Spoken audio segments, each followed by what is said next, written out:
Good evening and welcome back to another episode of Innerstand2Ascend. Today I've got quite an interesting topic that I actually wanted to speak about for a while now, since I know that some of you had quite a few questions about the plant and the animal kingdom. As you can see behind me, I always try to match the backgrounds to my shows. So here we have it. I'm in a forest. When it comes to the topic for today, this has been coming to me very strongly lately, as I've been playing with being on different levels of consciousness. And what happened one day is I basically went to the kitchen to make some breakfast, and I'm taking an onion into my hand, and I'm just about to cut it in half when I just sense it screaming like, "Hey, don't do this to me." And I'm like, what's going on? And I'm basically asking, why did you suddenly speak to me? And I could sense that suffering and that pain kind of coming from the onion itself, and the fact that it was literally a consciousness that was feeling and that really didn't want to be heard. So what I did is I had to walk the soul of that vegetable back home, let's say, and then I was able to prepare my breakfast. And then that started to happen more and more often, and now at this point I have to clear all my food before I actually have it. Well, I will be explaining that more in detail as we go on through the show. However, I just wanted to start with that little story, because I think that makes us a little bit aware of kind of how subtle world we actually live in, and how those little things that we do may actually have like a really big influence. So this show will be kind of like divided into two parts. I'm going to start part one today, and I will be also continuing next week. So if there are any specific questions that I am not going to answer this week, you can also feel free to ask me them either like on my Facebook page or under the YouTube video, or anywhere pretty much where I can find it, because that's actually like a very large topic. Today I would like to mention a little bit about the different kind of contracts of custodianship that we may have between the plants and the animals and ourselves. We are also going to speak about why we actually cannot communicate with the plants and animals anymore, and what actually happened that this relationship between the animal and plant kingdom got distorted. That's actually quite of an important aspect that I would like to mention. I think I already answered the question, do plants have feelings? Yes, they do. And yes, sometimes the carrot is screaming when you're trying to cut it into pieces. So it makes us realize how the little things that we do, we are not always aware of what is happening with other forms of life. I am also going to say a couple of facts about the different types of animals. I'm going to give my perspective on dragons and what kind of beings they are, what they are exactly doing, and have they ever been on this planet, like also in 3D, not just in other dimensions. And we will also speak about the trees being the memory keepers, and there's also like a lot of different beliefs, like what's going on with the souls of animals or plants. Can they actually evolve and become a human soul? Are they also incarnating? How does that work? I've been given kind of like a step down of different types of animals and how the animal soul is actually upgrading from one form to the other to eventually be able to receive an upgrade and become a human soul. So I think this will be quite an interesting aspect to look at as well.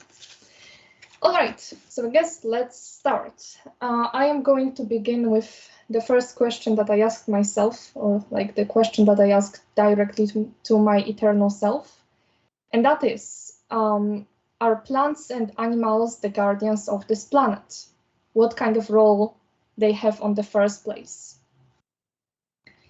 So the plant and animal kingdom are two inherent aspects of the planetary biosystem. Their main role is not only to provide a suitable environment for other races to coexist in, but they are responsible for anchoring and broadcasting various elemental energy currents to the rest of the planet and all of its life forms.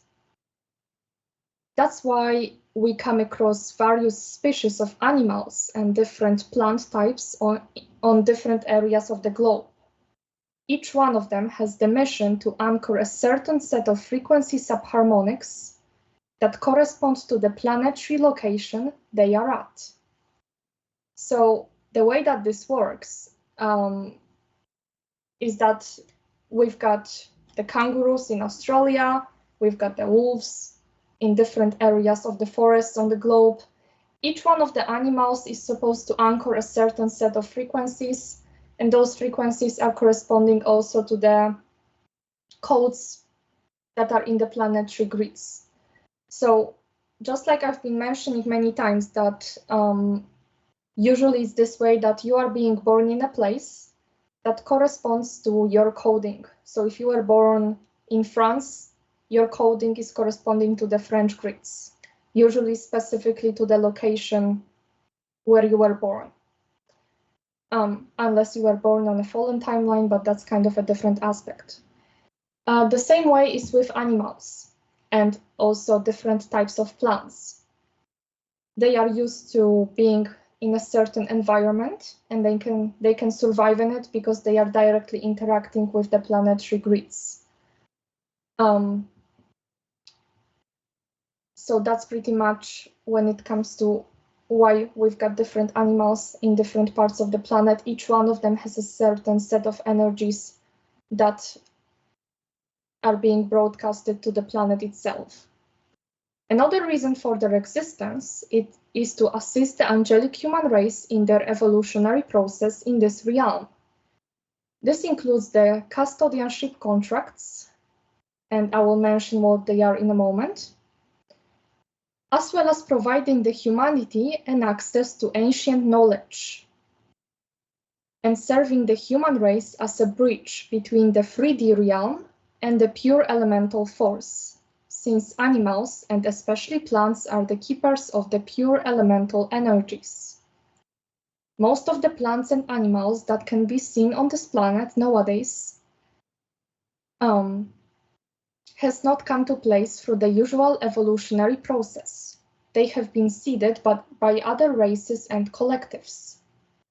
So before the angelic human race was seeded on this planet, basically, when I mentioned, I guess like many episodes ago, that this planet used to be a part of a bigger planetary construct that was referred to as Tara, and then Tara fell into multiple pieces, and that's how our solar system came to place as a part of that planet. When it comes to Earth, before the angelic human race was again able to live on this planet, the grids needed to stabilize, and that's when many alien races, extraterrestrial races, whatever you want to call them, many collectives were coming to this planet and preparing the environment. So they would be seeding different trees. They would be also seeding different types of animals. And we ended up with the environment that we have right now. So when the scientists are trying to discover, okay, how did this planet develop since the beginning, etc., they are basically trying to search for which type of plants and animals were seeded first, right? But actually, they didn't obviously come through the way of evolution. They came to place thanks to other races seeding them. So that's how it works. And like when we are looking at all of those different animals, we can also easily detect which collective actually seeded what type of animals. With plants, it's kind of more difficult, but with the animals, we can see that the spiders are coming from the Borgia races. Even though the plan of the spider actually coming to the planet was to create an eternal web of frequency, an eternal web through which everything is interconnected. That was the primal role of the spiders. And right now their original mission is being retrieved through the primordial spider. So every single race was seeding different types of animals, and sometimes it would be also for certain bioregenesis purposes. So they would be, for example, like putting a part of the DNA into that animal that corresponds to the race, and the animal would be evolving and progressively also healing those different smaller parts of the larger DNA template. When it comes to the cats, for example, I'm gonna speak about them a little bit later. They have been seeded by the feline races, and the cats were actually supposed to be like, they were supposed to connect the humans with the feline races. So some of the animals were also serving as a specific type of, they were enabling contact between us and other stellar races. So there was also this specific relationship. And just like the angelic humans, which is the entire human race in general, each one of us has a certain set of frequencies that need to be anchored in the grids. The animals and the plants have the same thing. The only difference is that, for example, I've been explaining that when we were talking about the DNA, that the angelic human DNA has 12 subharmonics. So that means that you have 12 strands, and each strand is composed of the 12 subharmonics. When it comes to the animals and plants, it's a little bit different. They usually have about 8 or 6 subharmonics each. So that means they cannot embody the full spectrum of 12, but there is a reason behind it, because we also need to anchor those smaller subharmonics. So the angelic humans are kind of the ones that are providing the full synthesis of all of those smaller subharmonics that different plants and animals are supposed to embody on this planet. And now, speaking about the personal custodianship contracts, which are a certain type of guardian contracts. Because if you're wondering, and there's been quite a lot of people asking me that on personal sessions, why did I connect myself with this animal, or why did I find this animal and I decided to adopt it? Or like, for example, there's been quite a few people that have like lots of cats. And where is this coming from? Why do I have so many cats? There is always a higher reason behind why we actually decide to adopt a certain animal, or even if we just decide to seed a certain plant in our garden. There's always like a certain energy exchange that takes place.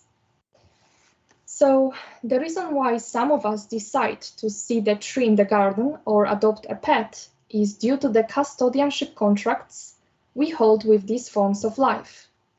A custodianship contract is a type of a co-creation that may involve a couple of different aspects. Firstly, animals or plants are very often serving as guardians of houses or gardens.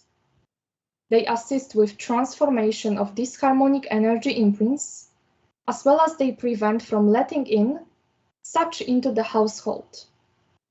So this is actually the main role of cats. They are very, very sensitive to the changes in the electromagnetic field, and from my observations, they can also perceive other entities. So I had that situation where I was in a house abroad, and there were 2 cats there. And in that house, the energy was very dark, the energy was very heavy. And obviously I was able to see those entities. And there was this one situation where the entity appeared in front of me, and there was this black cat there, and he suddenly came up to me, but at the same time he just kept looking at the same place where I was looking, seeing that entity. And so that cat came into me, and it basically started walking around me. And I could see that he's literally creating like a protection field around me. And a few moments later, it's as if that entity disappeared. So I wasn't quite sure what that cat did to make that entity disappear, but for sure it could kind of feel that I was also able to see it. So they are reacting to magnetic fields. Same is also with dogs. With the dogs, it's a little bit more heavy because they are usually doing something even more difficult in a way, because they are usually transmitting frequencies from different timelines. So if your house is located on a certain lee line, or where different realities are kind of crossing through each other, the dog is going to be picking up on both realities, or more like it's going to be picking up on different frequencies from both realms. And so sometimes it might end up barking out of sudden because it's going to be seeing something that is happening on the other timeline. So in a way, they are also very, very special beings. At the same time, animals and plants choose where they want to be, to pick up frequencies that may also allow them further development of their soul into more complex forms of life. A custodianship contract between the plant or animal kingdom and human beings is a contract of co-creation. We provide them a suitable environment to live in, and they provide us protection and energy. And that energy, I mean, it could be in a way of protection, or just kind of like giving us more life force in a way. Or also, when it comes to the plants, it can be in form of food. So that's how it works. There's always like two sides of things. We are assisting the animals in perhaps finding their way towards creating their personality in a way, because there is something very interesting about animals. Some of them, when they are at a certain stage of evolution, and usually that's when they are mammals, because mammals are the highest form of the animal kingdom. So this could be cats or dogs, for example. So let's say we have a dog and it's in a certain household. The dog is basically learning a little bit of those different human skills, let's say. So if the owner of the dog is dealing with anger and all sorts of different trapped emotions, this basically means that if this dog decides to go through the upgrade of its soul, and I will say how that process works in a minute, if it incarnates as a human soul, it might start with going through the anger issues, because that's what it literally picked up from its owner. So this is something that this human soul might later want to transmute and clear. So we also need to realize that the way we treat our animals and the energies that we surround them with, they are also affecting their personality and may have an impact on their future evolution. I have a question here that relates to seeding. What is seeding? The race, animal, etc. What process it is? So when I'm referring to the seeding, this is pretty much like the seeding of the human race or the seeding of animals. It's basically bringing a specific collective to the planetary life field. So I'm using the word seeding because nothing really came out from the way it was described to us, like the whole theory of evolution, that at first we had those smaller bacteria and then different kinds of animals. I mean, I don't know, it's like whenever I was learning about evolution and biology, somehow I would be always like going with my mind somewhere else, knowing that's not the case. But anyways, I think we had those first the animals in the water, and then they came out on the land, and then they started evolving. And then I think we had the monkeys, and then maybe we had humans from the monkeys. I've got no clue. That's just the way science described it from my perspective, and you may agree with me or not. Nothing really came out of evolution.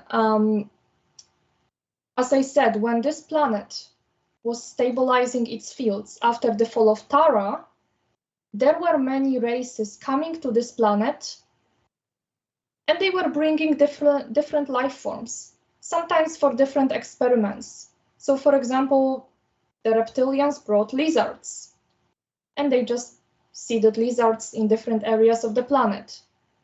Then the feline races came in and they seeded the cats.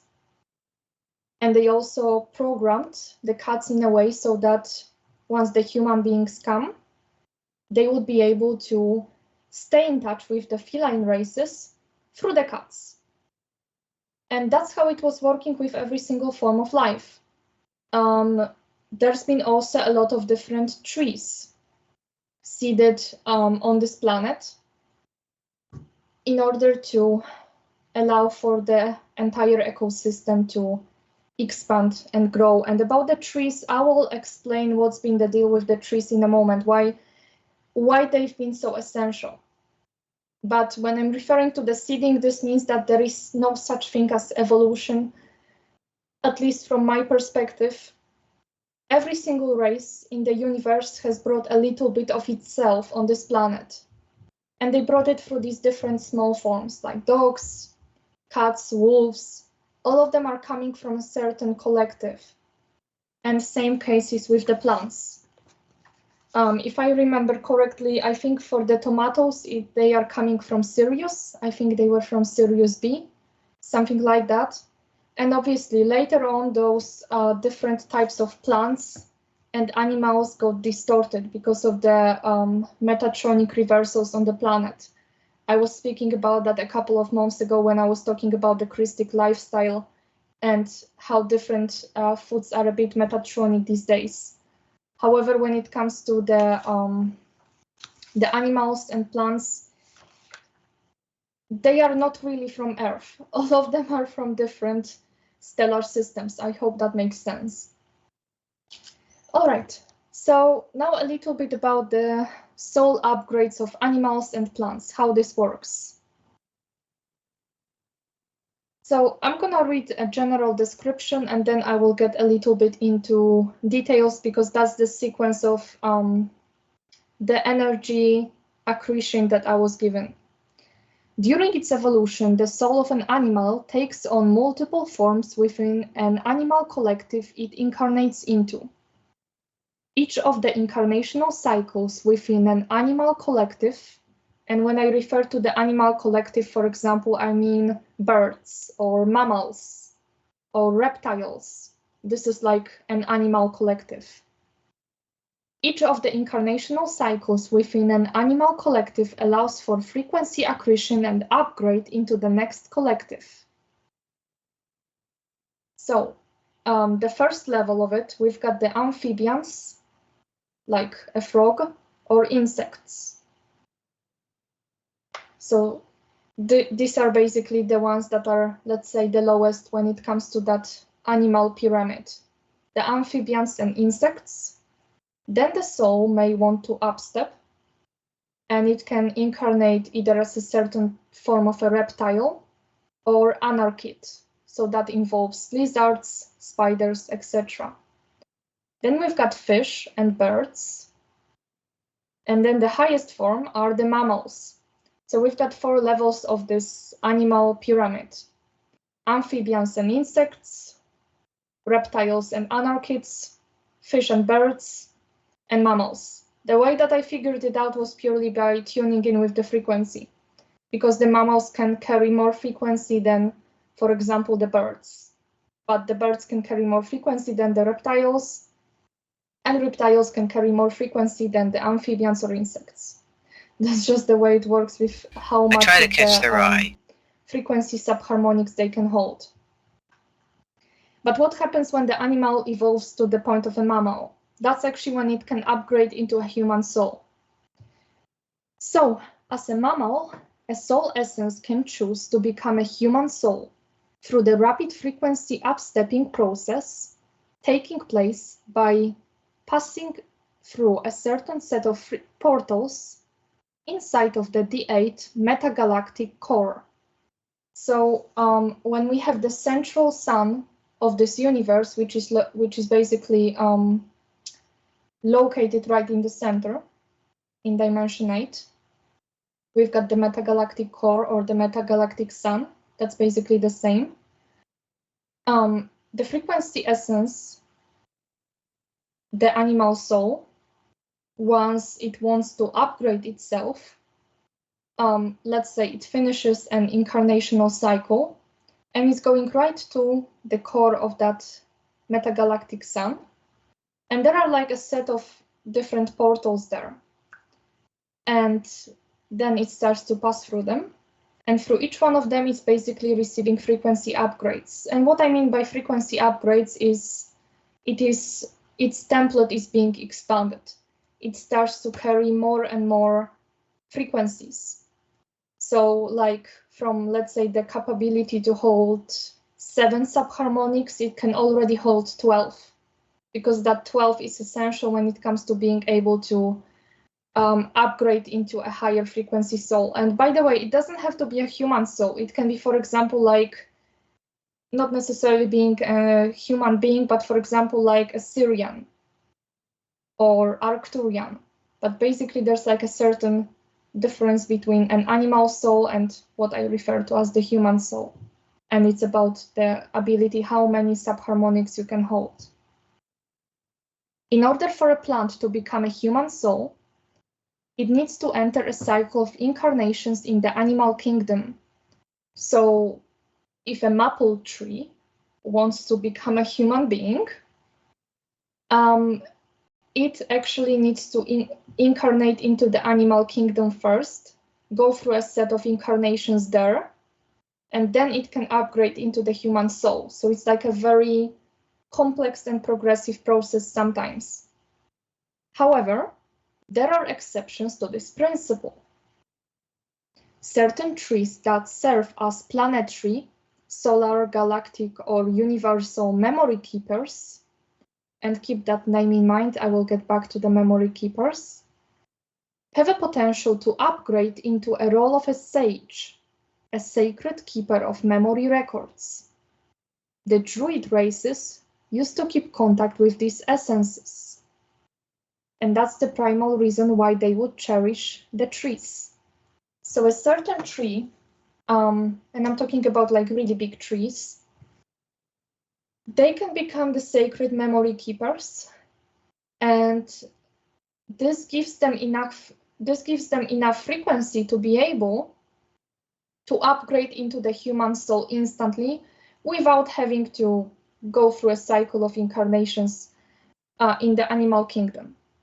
And it doesn't mean that in the past, when it comes to the human souls, it doesn't mean that in the past you were an animal or a plant. Maybe some of you were, maybe some of you went through the entire cycle, but some of us were basically instantly, we came out from the source as this very high frequency essence, and we didn't downstep ourselves this low. So some of you might be just pure human soul essences that didn't have those incarnational cycles that I just explained. And now, how does that relate to the circumstances we are at right now, which is the eternal host? Because actually, just like I was explaining on my video last week that I would recommend everyone to check out when it comes to the eternal host that lasts 900 years and the transcendental host possibility that would be only 200 years long. When it comes to the eternal host, we know that we can transition much faster, that normally it would take us millions of years to actually manage to get to the eternal creation cycles. The same possibility is for animal and plant kingdom. They can also manage to get through much quicker than usually. So I just described this upstep process that is taking place where you've got an insect and then it becomes a reptile and then it could become a bird and then a mammal, and it's just taking ages. But in this case, this process can be much accelerated. So let's find out. Thanks to the gift of the eternal host, the evolutionary path of animals and plants is much more accelerated and occurs through each form of life reconnecting with its primordial species blueprint, located at Earth's Nomi seed. For example, when we have a spider, which is a part of the animal collective referred to as the anarchids, it reconnects with the primordial spider imprint that is in the Nomi seed, goes through the core essence transfiguration of its form to remanifest on the Urea Earth, which is the eternal version of the planet, or Araya Earth, which is the eternal internal version of the planet, or Median Earth, which is the internal version. So it actually has the choice how far it wants to go. So what I mean by the core essence transfiguration is that every single life form right now has the possibility to activate its own internal plasma body template or eternal vapor body template. So when I was facilitating the onion, when it basically told me like, don't cut me into pieces, please, like it hurts me, I was asking if I can actually do it if I release your soul first. Will you feel the pain if I release your soul? And it said, no, just please release me. Allow me to continue with my evolution somewhere else.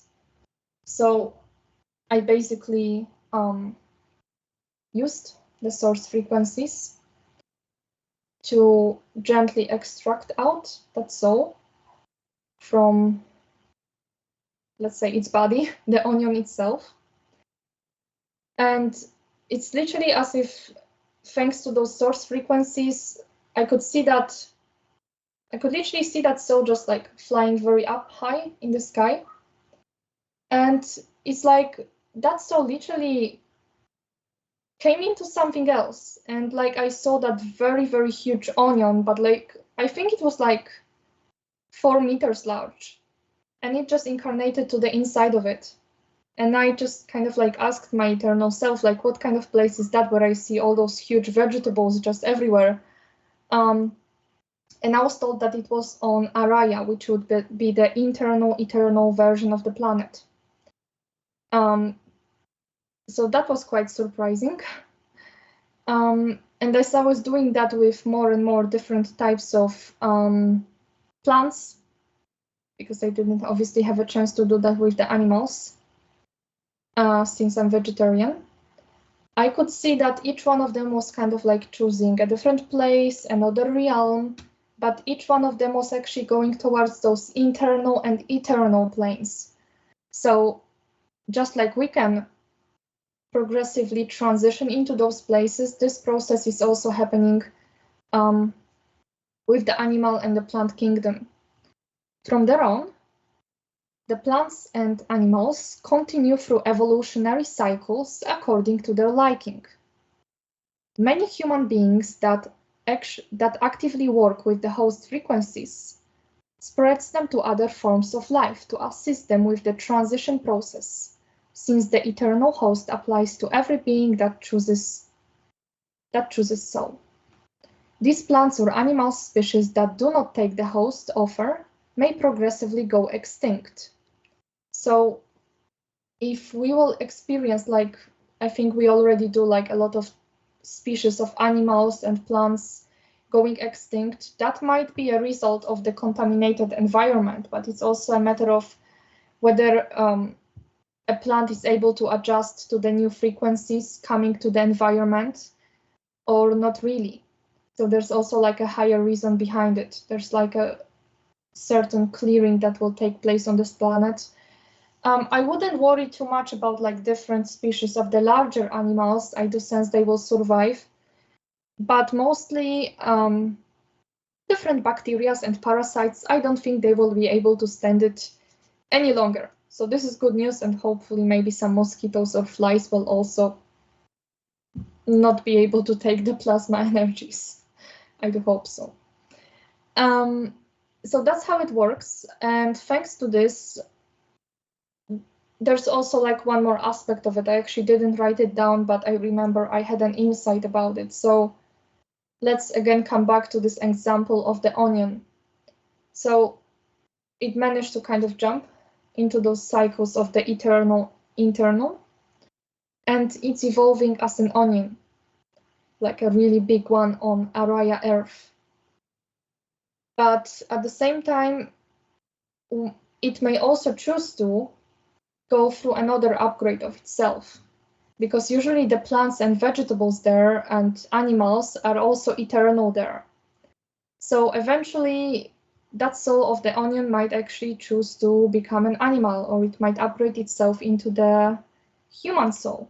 But this is already happening on those eternal levels, where they can kind of transition very quickly, going through different types of plasma frequency upgrades, because in this case it's about the plasma frequency upgrade. And usually if they receive the K+8 factor along with the NOMI gene, they are able to hold enough frequency to incarnate into higher forms of life. So I hope that makes sense. All right, let's get back to the distortions that took place in the elemental kingdom and how that influenced our relationship with plants and animals. There are three main events, three main reasons why we cannot speak in the same way we used to with the elemental kingdom. So that's been the fall of Gaia, the timeline wars, which were also coinciding with the plasma wars, and different sorts of black magic rituals that were performed on the planet. So I'm going to start with the fall of Gaia, and this will give us a larger perspective on what kind of role the trees were holding on the planet.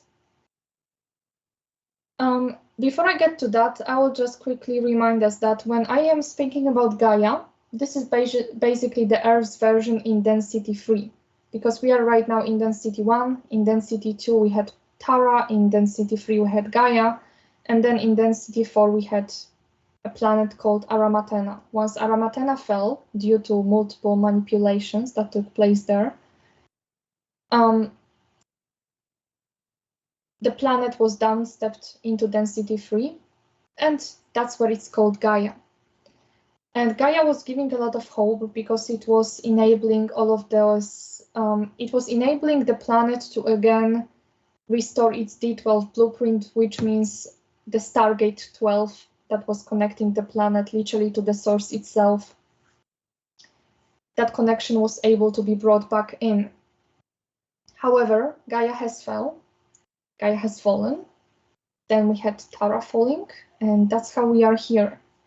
And now what happened on Gaia was very important, because when it comes to the evolution on Tara, we kind of had the repetition of the same mistake that took place on Gaia.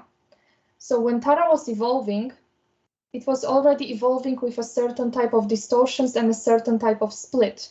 That's why it was so easy to manipulate the entire evolution of the angelic humans there on the first place.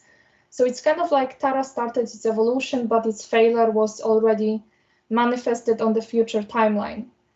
And it's kind of like nobody really took care of clearing that timeline on the first place. I'm wondering why until today. So when we found ourselves in density 1, there's been a lot of things that needed to be fixed. And that's why we are having host right now, because the host is assisting us to clear something that took place on Gaia about 800 million years ago. Sorry, billion actually. That would be billions of years ago. So let's take a look at what actually happened. So Gaia in density 3, a higher aspect of planet Earth, looked like a beautiful wild garden full of huge trees, whose roots would surround the entire planet, creating an ecosystem where every single form was connected to one another. Trees at their highest peak would achieve even up to 1,000 meters. Sorry, I'm messing numbers today, 10,000 meters. So that's like very, very high. 10,000 meters, creating a corona, a protective sheath around Gaia's atmosphere, purifying the air and providing all the nutrients needed for sustaining the eternal body form. So when we kind of like, there's many people that have visions of those beautiful gardens with huge trees and everything was so colorful and so much more beautiful than we see it nowadays. That's most likely Gaia. And the trees were huge. They were reaching thousands of meters high, and they were creating a specific ecosystem that was actually keeping the entire planet together. So if you looked at Gaia from above, you would just kind of see this huge corona of trees, and the life was basically taking place under those trees, where the trees would be providing all that was needed for the eternal life to be sustained. Explosion of Gaia's planetary core and its split that took place mainly due to the plasma attacks, the plasma wars. Explosion of the Gaia's planetary core and its split caused the fall of these giant trees, since all of them had their seed morphogenetic imprint encrypted within the planetary core. This drama had many major implications. The sage trees were one of the life forms that were supposed to keep the Gaia's original memory matrix, which was the primordial blueprint of its D12 aspect before its fall. And I'm talking about Aramatena. Loss of this blueprint caused over 70% of the organic memory matrix to be fragmented into very small pieces of data that the present plants are keeping. And this is the main reason behind the fact why the plants are being poisoned with chemicals. To alter their DNA and reset the pieces of their original memory. So what happened is that those huge trees were connected to the core of the planet, to the core of Gaia, and once the core was split, the trees started falling. And some of you maybe are getting different feelings as I speak about it, because that was actually like a huge trauma that had like a significant imprint that has been left in the templates of many of us. So the trees fell, and as the memory keepers, we started to lose memory, because those trees were sustaining a very huge part of the memory matrix of the entire planet.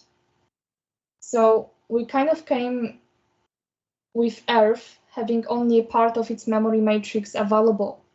And that's why there's so many missing parts of the records, because that already happened on Gaia, that split. So we kind of started with Tara, and we didn't even have full information about our history and evolution. So what the Eternal Host is providing these days is like a full access back to this knowledge.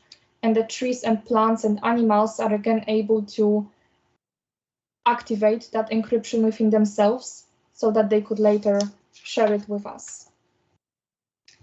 And now the dark magic rituals. The dark magic rituals led to the victim-victimizer game that began to occur between the human race and the plant and animal kingdom. Plants and animals started to be used as tools for achieving personal benefit. And the entire elemental kingdom got severely poisoned with twisted energies from the underworlds. Many of the elemental forms, such as trolls or some elves, fell back then due to the twisted D1 elemental energies contaminating the environment. In order to prevent the fall of the elemental kingdom, many passages and gateways have been closed. So different races that came to this planet and later started to interbreed with our human race, they started messing with the elemental kingdom because they knew that this is the main opening through which they could get to us. Because as long as we were in peace and harmony with the elemental kingdom, they were protecting us. All the animals and plants, they were basically standing in our defense. They were our allies. Besides, we would sleep in the forests. We would be in pure co-creation with those structures. So what happened is that the nature has been turned against us, where the animals would start attacking us. The plants wouldn't communicate with us anymore. Some of them basically got degenerated. They became much smaller, or they started to be toxic for us. So all of that dark magic started to hit the elemental kingdom because it was abusing its free will. Instead of asking some animals or elements whether they are fine with us co-creating with them, that free will choice has been totally taken away from them. So there is this really big wound that needs to be healed between the elemental kingdom and the human race at the moment. And the core of it are all of those dark magic practices. And another thing that had a big impact on the elemental kingdom and the plants and animals as well was the dark flowering event and the timeline wars. So the dark flowering event that coincided with the timeline wars, which were the multidimensional plasma war conflicts that had an objective to dark flower, which means poison the plasma templates. They were supposed to dark flower certain timelines and align them with all aspects of Earth to constantly drain its organic quantum and put it under full control of the Black Dragon Legion. That was the purpose of the timeline wars. So the dark flowering event, along with the timeline wars, had a significant impact on the morphogenetic structure of many life forms. The generation of the plasma templates of plants and animals disconnected them from their internal templates and enabled the dark flowering infection to spread further to other life forms that were consuming it. At the moment, all plants and animals also receive an opportunity to activate their plasma templates again. The main issue that needs to be fixed is clearing the artificial insertions to fallen timelines, since they are still the main source of dark flowering, but I will speak about it the other time. So when it comes to the infection that started to spread, we can notice that if there's a certain plant that is dark flowered, or if there's a certain animal that is dark flowered, if we consume it, that means we also pick up the dark flowering this way. And it can become scary when you actually see with your inner vision how many different types of foods contain the black goo, which is a direct manifestation of the dark flowering. Believe me, you wouldn't like to see that. It can be quite scary. So make sure to clear your foods. You can either do it with the eternal frequencies or the rainbow plasmas from the Nomi seed. I'm going to mention that in a moment, how to release all of those souls from the food and all of those toxins. I will speak about that in a moment. But basically, when it comes to the dark flowering distortions, it is still happening, that many of the plants and animals are having a lot of issues with that. And thanks to the host right now, it's like we are healing our plasma templates, and so do the plants and all the animals. And now the question that I already answered multiple times during this show, do plants have feelings, or do animals have feelings? I think that obviously each one of us already knows that every single animal has feelings. And when it comes to the plants, they also do. So the one thing that all life forms have in common is the existence of the morphogenetic field that enables all the experience to be stored in one's memory matrix, as well as it allows for progressive frequency accretion. Plants and animals are also multi-dimensional beings. They have emotional and mental body structures. The only difference is they don't have all the subharmonic levels of it. For plants, it's usually up to 4th or the 6th subharmonic. For animals, it's up to the 7th or the 8th subharmonic. So as I said, they don't have the entire set of 12. And so the plants and animals react to every thought we project and every word we say. There's been many experiments, for example, with the water or even with the plants, how they are reacting to our feelings. I think there was one scientist that was experimenting with rice, where all of the same physical conditions would be provided, like water, same temperature, etc. But the difference is what he was actually saying to the plant, to the rice. I think to one of the plants, it was basically saying like, I love you, you're beautiful, all of those affirmations. The other one, I think it was just left alone with no talking. And the other one was basically being called with different names. There were different projections being said, like, I hate you, you look awful. And as a result of that experiment, the plant that was being that was receiving the positive types of projections, it was really beautiful, and it was actually giving a lot of fruit. It was looking beautiful.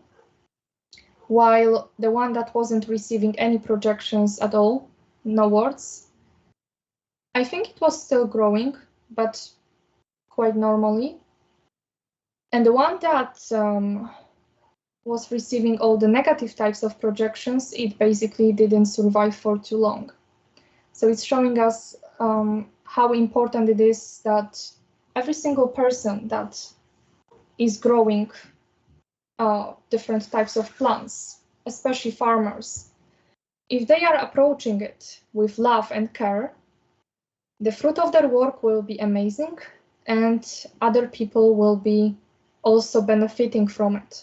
So all the people that are taking care of plants and animals since the beginning, those beings are picking up on their frequencies. So it's also important to clear all sorts of foods that you're eating, because it's containing the frequency of all of the people that were directly touching or in some way interacting with this type of food, whether that's like a certain type of vegetable, fruit, or meat, it doesn't really matter. So you're eating other people's energy, you're eating other people's encryption.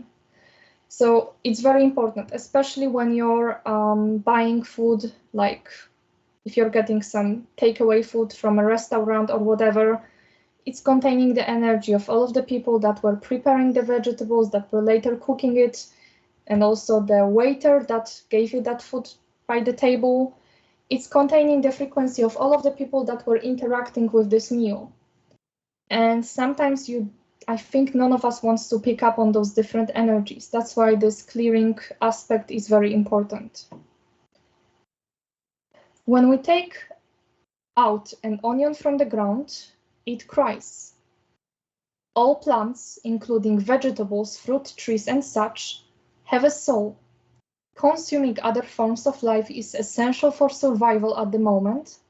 However, this can be done without one harming the other, which is basically this never-ending victim-victimizer game between the human race and the elemental kingdom. As long as the soul imprint is released from the food, the DNA imprint shouldn't stay in the human DNA template. And at the same time, it allows the soul to reincarnate in another form of life. And before I get to the clearing techniques, I just want to explain one thing, like what kind of diet is the best, whether being vegetarian or vegan is more Christic than having a regular diet that involves meat. And I'm not looking at any kind of like dietary aspect of it, whether that's more healthy or not. I'm looking purely at the energetic aspect.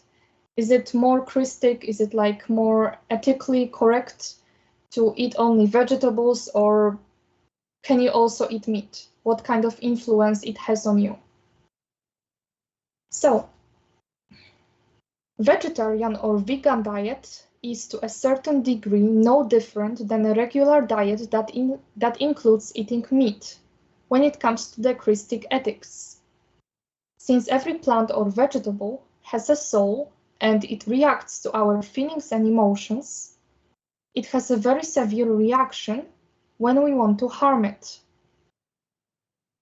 So by harming it, I mean, for example, taking out a potato from the ground. That's when you're basically taking the life away from it.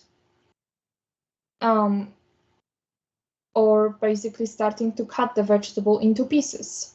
You can imagine that they are really feeling that. And they are asking you and begging you not to do it, unless you're actually become in peace with them and you release the soul first. The fact that we lost our connection with the elemental kingdom made us forget about these relatively small but very important aspects. This principle, however, doesn't apply to the fruit trees, since we do not kill the plant directly. So the blueberries are not going to scream at you. The apples are also not going to scream at you. They are okay. So all you need to do is to kind of like clear them. Like if you weren't the one who picked them up from the tree, you can clear them. But if you were collecting those fruit yourself, they only carry your encryption at this point. So if we look at it this way, the fruitarian diet is the most Christic, but at the same time, for most people, it is not enough to survive because of the fact that we kind of need to grant ourselves more in this reality. So, but if we look at purely the ethical perspectives, the fruitarian diet is not really killing anything. On the current level of human evolution, the plant and the animal kingdom is there to assist us to sustain our physical body system. Thus, as long as we treat the food that we eat with full respect and gratitude, plus setting the intention to set free all the souls of plants and animals that we consume, we can successfully maintain the Christic relationship between the humans and the elemental kingdom. So as I said before, the animals and plants are also there to help us. They know that we are at a certain situation where we need their assistance, we need them for survival, for sustaining our physical bodies. So it's not like they will, just turn their back against us, but it's about the co-creation along with their eternal selves that know that they are supposed to provide us the energy that we need. So now here are a few ways to release the soul imprint from the food. The first one is by intention, and here is like a certain affirmation, and this is just like a suggestion. You can change this affirmation in whichever way that you want. It's not a certain template that you have to follow. You can create your own. So this is just my example. So let's say we are releasing the soul of that onion that I keep bringing up in my examples. So you can say to it, I honor the soul of the plant or the animal that is inside of this body form, and I am eternally grateful for all the gifts it is providing to me. I release all the DNA imprints, the soul quantum, as well as all the toxins and chemicals that may be in the food I am about to consume. I am calling on the primordial elemental energies to assist the soul of this plant or this animal to find its new place for evolution and to help it find its way back home to the Aya God source. That's like a very simple affirmation that you can use, and working with the intention can actually be more than enough. If you want to increase it, you can use the rainbow plasmas from the Nomi seed, and you can bring the onion inside of the rainbow ball and simply use this rainbow frequency and intend it to vaporize all the toxins and all the trapped soul fragments that may be inside of the vegetable.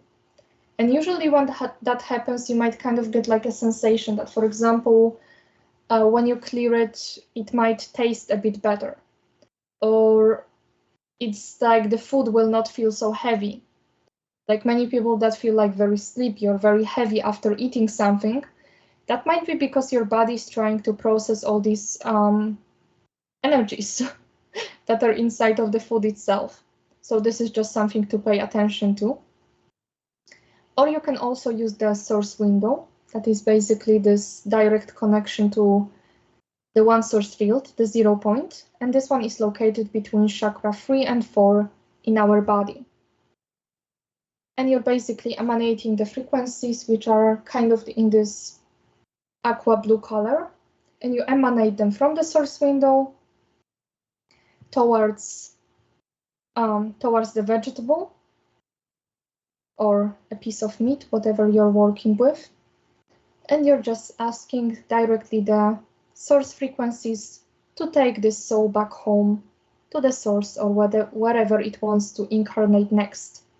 So these are very little small things. They take only, I would say, less than 2 minutes, but they can do a lot for the elemental kingdom. So I would say that once you start practicing this as a routine, it will just become a habit of yours, and then you will be able to kind of incorporate it into your daily routine. Now we are going to speak a little bit about the trees as the memory keepers or as the knowledge keepers. So I'm going to read what that is about. And the true memory keepers, the trees, were actually, as I said, they were on Gaia. They were like very, very big. So right now the trees, some of the trees on this planet are right now receiving a frequency updates. So if some of you are suddenly like starting to receive messages from the trees, or you start to feel more and more connection with the nature itself, it enables you to perhaps receive a part of those memories that the trees are supposed to pass on to you. So they are very special because they carry this part of the planetary matrix that has been lost a very, very long time ago. Some of the roles of specific types of trees, and for example, that's the oak tree, the pine tree, cedar, or the maple tree, serve as the keepers of memory. Through its massive roots, trees are almost like witnesses, experiencing different parts of the world, but also all the life field co-creating with one another. So as the trees progressively grow bigger and bigger, they hold more memory of various events that occurred on the surface, but also underground the planet. What is very significant about trees, which are the memory keepers, is that they are a source of undistorted knowledge.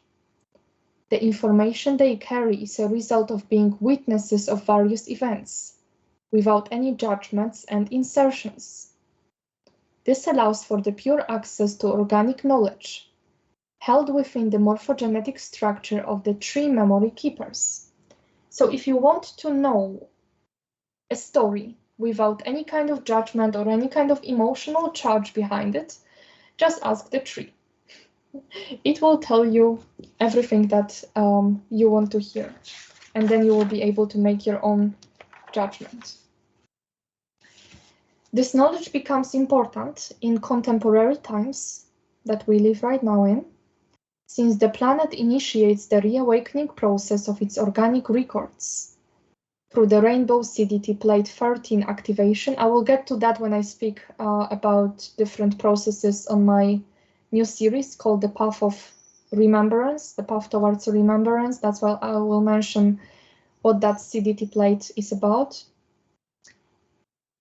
And the trees themselves, through the eternal host, receive an opportunity to reconnect with their missing pieces of templates that were lost during the fall of the Gaian matrix.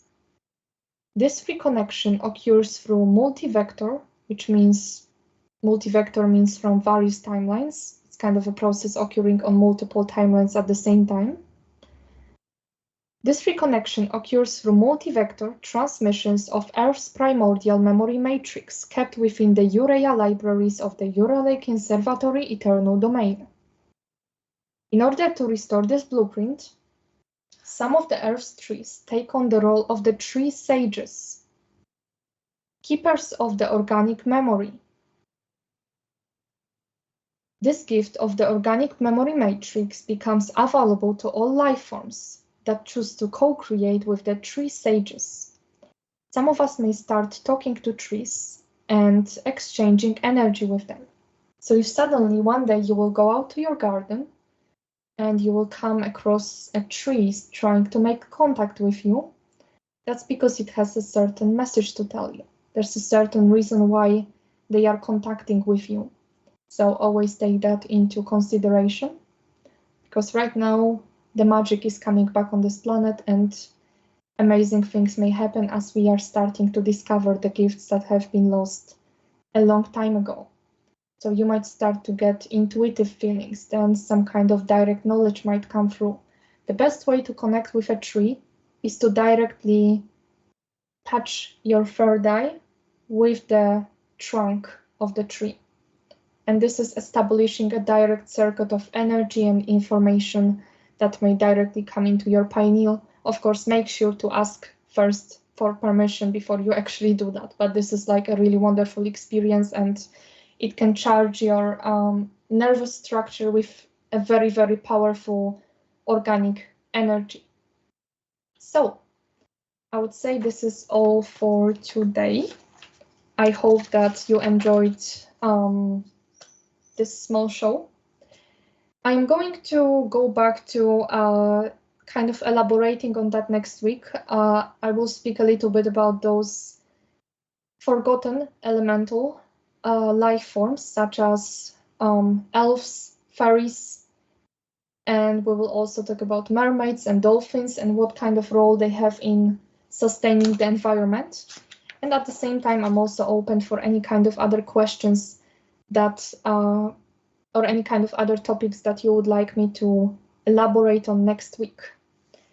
So I wish you a wonderful rest of your week, and probably in a couple of days or in the beginning of next week, I'm not sure yet, I will also release the next episode of the Path Towards Remembrance, where we will look into different aspects of the eternal host and the transcendental host. So this is something that I'm also very much looking forward to. So thank you for listening, and I will see you guys very, very, very, very, very soon. Bye bye.